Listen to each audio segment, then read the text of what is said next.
Bonjour, c'est Carla Atté, je suis préparatrice physique au Rouen Métropole Basket. Maintenant, je vais vous donner 3 conseils pour éviter la rupture du ligament croisé. La rupture des ligaments croisés, elle arrive fréquemment au basket car c'est un sport à pivot, avec des changements de direction, des sauts. Mon premier conseil, c'est tout ce qui va tourner autour de l'hygiène de vie, bien dormir, bien manger, bien s'hydrater. Mon deuxième conseil, ça va être tout ce qui tourne autour de la préparation physique, faire ses routines, être sérieux, se stretcher en fin de séance, écouter son corps. Mon troisième conseil, c'est de ne pas se focaliser dessus, de ne pas avoir des peurs.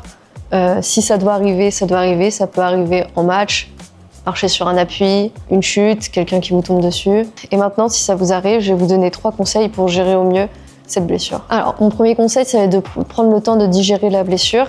C'est pas seulement un genou qui cède, c'est toute une vie qui est bousculée. Et il faut accepter les hauts, les bas, la colère, le déni. On revient plus fort de cette blessure, mais différent. Mon deuxième conseil, ça va être de repenser les fondamentaux, c'est-à-dire repasser par réapprendre à marcher, réapprendre à courir, repasser par tout ce qui est la marche en piscine, la réathlétisation en piscine, après l'haltère-G et la course ensuite en dehors. Il ne faut pas se focaliser que sur le genou, il faut s'intéresser à l'ensemble du corps, tout ce qui concerne la mobilité de hanches, la mobilité des genoux et le gainage.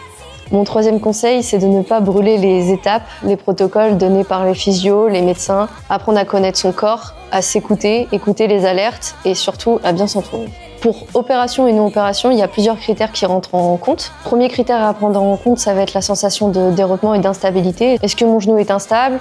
Est-ce que mon ménisque est touché? Est-ce que c'est douloureux?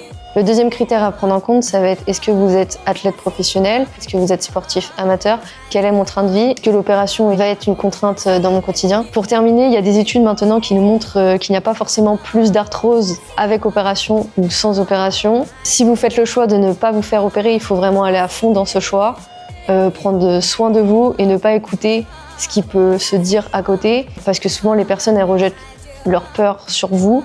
Écoutez-vous et faites-vous confiance.